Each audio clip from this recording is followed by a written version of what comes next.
What is up, guys? LWD Adnan here with the prototype challenge on low fuel motorsport. This one we are racing on Road Atlanta with the LMP3. We've just done qualifying and we've now got a 30-minute race ahead of us. Now, a little disclaimer, this is a track I've never raced on before, so the only practice I had was the qualifying that we did, and I think I had about 2 or 3 minutes to play around on the track before the qualifying session itself. The LMP3 is also a car I've never raced with, so this was sort of an adventure into new territories, but it actually didn't go as badly as one might think. So we'll talk as the race goes along. I'll cut out whatever I need to cut out. This is obviously, as you can tell by the stream on the bottom right, that I'm not talking over this live. So we'll sort of just recap the race as we go along and we'll see what happens. So at the moment in time, we're waiting for the race to start. We got just over a minute before the race start. We're going through the setup, and I'll be very honest with you, I didn't have a clue what was going on. What I like to do is head over to the setup exchange, as you can see right there, and I saw one setup, the LFM quali one, and I thought to myself, nah, because that was created a few minutes ago. It was a qualifying setup, so I don't know what the fuel load was going to be saying. I didn't have any idea what fuel I should even take on board. I sort of just left it as it is, and here I am going along all the other settings as if I have a clue what I'm doing. So yeah, that's pretty much that. So right now, off we are with a rolling start to kick us off. The 30-minute countdown timer has begun. Now you're going to see cars getting a little bit close. If you're accustomed to how rolling starts work on Ss Corsa Competizione, you'll know that there's no contact. All the cars there's no hitbox. So if you end up rear-ending someone, you, rather than actually hitting them and causing both them and yourself damage, you'll just go through them. Now the difference with Ss Corsa is that there is a hitbox. So right now, even though we're just warming up, we're just doing a rolling start, warm-up lap. If I now go into the back of the guy ahead of me, there will be contact and there will be damage. Now that means that you should be taking an extra precaution, right? Keeping a safe distance from the car ahead, hoping the car behind you keeps a safe distance from you, watching that, the guy to your left or the guy to your right, there's a fair distance between the two of you.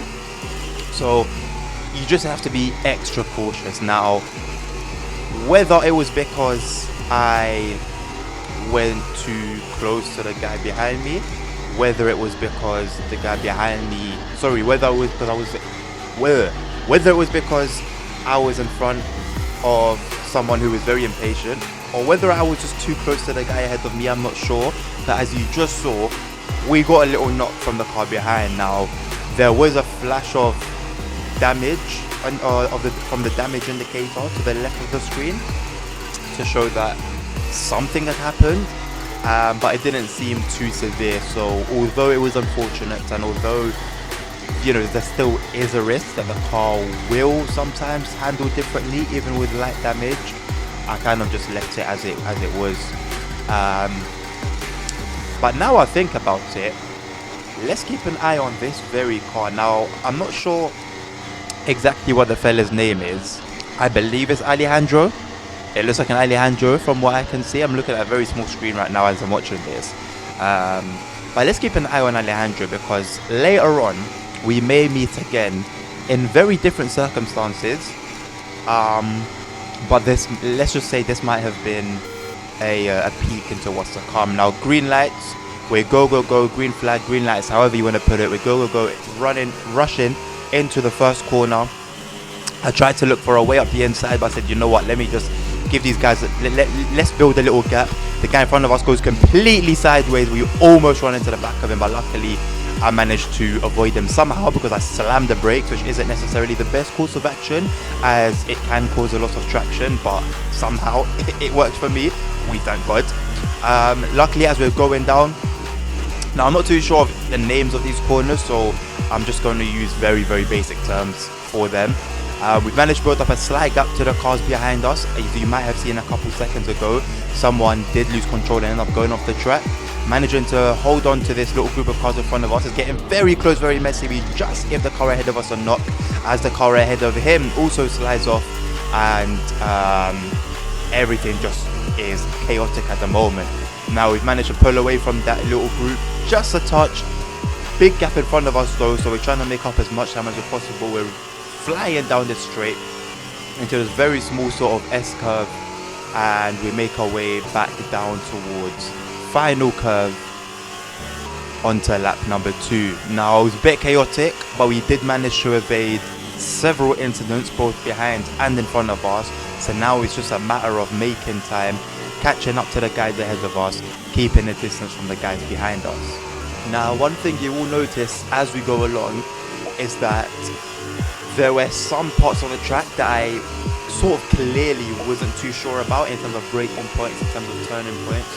And as we go later and later into the race, you'll see that actually my lap time does improve a whole lot more, as well as my track knowledge, and I start to sort of form familiar braking points, familiar turning points, and just start to work out what's best for me. So this is definitely an opportunity for me to gain track experience, gain race experience on the track, and sort myself out ready for the next time we come to Road Atlanta.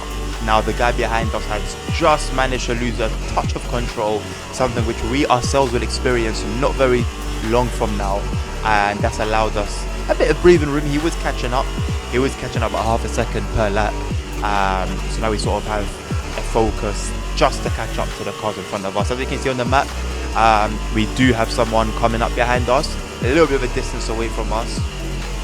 So it's just a matter of right now, I'm trying to stay focused, trying to keep my eye on the ball, trying to nail every turn, every corner, get every gear correct, and make my way forward. Now I'll be honest, a lot of these races, it's really all about looking after your car and looking after yourself and just trying to make it to the end. You know, with LFM, Low Fuel Motorsport, it's a league, you've got a rating to protect, you've got a safety rating to protect, and so what it really comes down to is not just finishing in a decent position, but also racing safely, not being involved in any incidents, remaining within the track limits. So for me, this was just about looking after myself rather than going for gold. Now unfortunately we don't have a lap counter. I didn't manage to set that up for this race, so we're just gonna go by time. So 8 minutes gone, 22 minutes left of the race. We're starting to catch up now to the little group in front of us. There's less than just about a 4-second gap now between us and the car in front. We're slowly building up the gap behind us. It's now gone up to 6 seconds, so very decent. We've just had the car go off the track in front of us. Now we're getting closer and closer to 4th position. Arnold, something of the sort, just under 2 seconds ahead of us. And yeah, this battle's going to be good. So as we take the exit, we're right onto the back of him, trying to find a way around using the slipstream. We managed to get the inside of the first bend, manages to hold position. We take the inside once again. Unfortunately for him, he breaks traction, goes wide. That allows us to go ahead of him, and now it's a straight ahead of us. Unfortunately for us, he manages to hold on to the back of us, uses our slipstream, and wriggles his way back into 4th place. A very, very, very exciting battle as we come down this downhill, approaching the braking point. It's really about who's going to take the inside. He's obviously holding that line, manages to take it just before I brake just a little bit to give us both room, and he uses that to his advantage and claims back his position. But it's not over just yet. I'm putting everything into sticking behind him. He's obviously putting away just a touch, but we're managing to hold on enough to get in the slipstream. He slows down, I slow down for T1, and unfortunately that awkward slowing down completely messed up my line, and I went straight into the grass, broke traction, lost all control of the car, and it's basically like driving on ice. We went straight into the barrier. I've lost my steering, the steering feels dranked, the car feels dranked. At this point the race feels dranked. Everything I've been putting into this race for the past 16 minutes has just gone into the bin. I've been having an amazing race, and unfortunately it went just like that. Now it's just about nursing the car back around the track and into the pits. Now, do you guys remember at the very beginning of the video when I said that I haven't raced on this track before? Yeah, so that little road to our right was their entry to the pit stops. So I was forced to do another lap with a car that was barely staying on track. The steering felt all over the place, but it then actually seemed to sort itself out, which was a bit weird. So maybe I was just overthinking it in my own head. I'm honestly not too sure. But as you can see, I'm definitely struggling compared to how we were performing just a couple of laps before. I've got a back marker flashing his lights at me. Ridiculous position to be in, to be very honest with you. Just trying to nurse the car back round the track so that we can, fingers crossed, not miss the pits entry again. Fortunately, this time around, I managed to find my way and navigate into the pits. Very fortunately, I was able to brake in time. Maybe I broke a little bit too early. There's not a clear indicator other than I think the little traffic light of where the pit speed limit begins, but I seem to have got it right. At this point, honestly, I am bummed out because, you know, I was borderline on the podium. You know, my first time on the track, my first race in this car, I could not have asked for a better start. I really could not have asked for a better start. Unfortunately, or fortunately, to be very honest with you, it actually wasn't too much of a punishment. As you can see in the bottom right, I'm straight back on my phone, not happy at all, trying to distract myself, trying to just cool down the pressure that's built up, because what it seemed to me from the race during that little battle with fourth place was that he had forced me out for some reason. See, it's a very different perspective when you're in the race and everything's happening and you've got that bit of adrenaline going, and you compare it to when you're now watching it over and you're like, oh right, that was my fault. So it's one of those things that happens. I pushed too much. In all fairness, that is the first corner, is actually quite a high speed one, and if you don't nail it, you will suffer, your lap time will suffer greatly. And unfortunately I didn't get it right there, and that was the result. So we head back out of the pits in 14th position. Now we are now in the middle of people that we're racing with, people that we've lapped, you know, people that have lapped us. It's all a mess. So my thing right now is I'm just trying to go, you know. I know I'll get a blue flag here and there, and if the faster car behind me actually was quicker than me, in this instance I did let him through, but normally if the car ahead of me is quicker than me, I will let them sort of find a way through, and once I see that okay, he's really onto me, I'll move away for just a second, let off the gas, let off the throttle, take a turn a little wider than usual, let him pass and get back on it. With 10 minutes to go, car is perfectly in order right now. I know my pace is worthy of at least 4th place, so right now all that's in my mind is to just push and push and push. So we got 13th position, 1.7 seconds ahead of us, right in front of this guy who is absolutely flying. We catch up to 13th, we catch up to 13th very quickly, overtake him around as we go T1, and we try to stay behind 6th place, although he does seem to be pulling away by a lot very quickly. Next up we got 12th place, Chris, who is just over 5 seconds ahead of us. Unfortunately for 13th, has a horrible loss of control there. He's out. That brings us up into 12th place. Sorry, he was 12th. That brings us into 12th place with 6 minutes to go. We've still got 6th place in our sight. Sticking behind him, letting ourselves know that we do have the pace, we do have what it takes. And there's going to be no one for us to catch in a while. We've got 6th place ahead of us, we've got 5th place ahead of them, we've got 15th place ahead of them as a back marker. So right now, we've just got our heads down, trying to make time, trying to make places, trying to catch up with 11th, wherever 11th may be. Now I'm not sure exactly how this happened, but it seemed that there was a nasty collision between 6th and 11th place, and we just managed to avoid the number 12 Alejandro. Now that was the car I told you guys to remember at the beginning of the race. We've met him again and we've almost had another incident. Now luckily that's now allowed us to go into 11th place, nearing that top 10 position, which at this moment is all we actually really have to gain from this race. So that was fortunate. We've got just over 4 minutes to go and we do have 10th place a whole 11 seconds ahead of us. And as we near the end of the race, less than a minute to go now, we're on the tail of 10th place Oscar. Now there's a back marker in front of us, and as we come around this bend, I give him just a flash just to let him know, hey, I'm here, you know. There's less than 40 seconds left of the race. I'm trying to catch up to 10th place, and instead of the back marker backing away and giving me the time that I need, he's, for whatever reason, gone into the back of me. That's made me lose a touch of control, slowed me down. I wasn't the happiest, as you can see. Now, instead of remaining behind me, the back marker has now come to overtake me. He's run me wide. Well, that's debatable. However, I felt that he ran me wide because I wasn't able to take that corner as I should have been. He was on the inside. I needed to be on the inside. And he's continued along. Fortunately for us, whether it was loss of fuel, whether it was he needed to serve a penalty, I have no idea. But for one reason or another, number 10 had to go to the pit. So we are now top 10.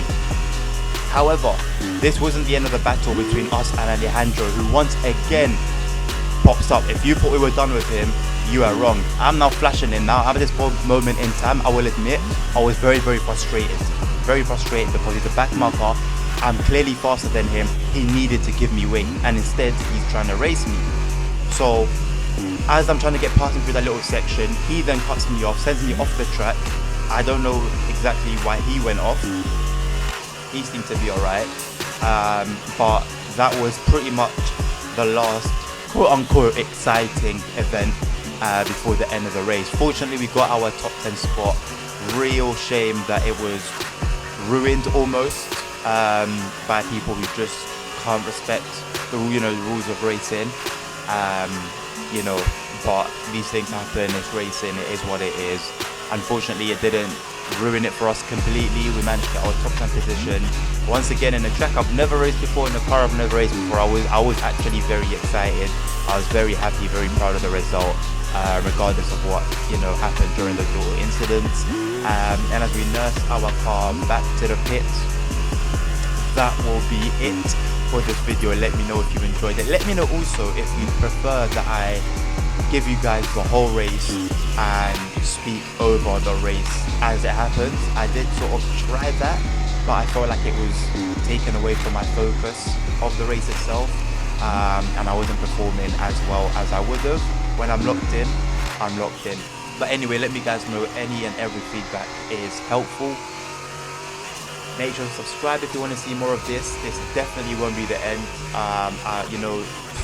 I've been having a blast, honestly. I've streamed quite a bit of it, but even off stream, recording for YouTube, I've had a blast on these leagues. I'm part of 3 different leagues now. LFM is definitely my favorite. Definitely the one that I want to excel in the most. Get my rating up, and get my safety rating up, get my ELO up, and yeah, just see how far I can go, how well we can do. So that will be it for today. Subscribe for more. Like the video if you liked it, dislike it if you disliked it, and please give me feedback. Any and every feedback will help. We're still building this channel. We've just hit 1,000 subscribers recently. There's still a long way to go. So let's work on, let's get there together. How about that? Let's get there together. Have a lovely rest of your day. Take care.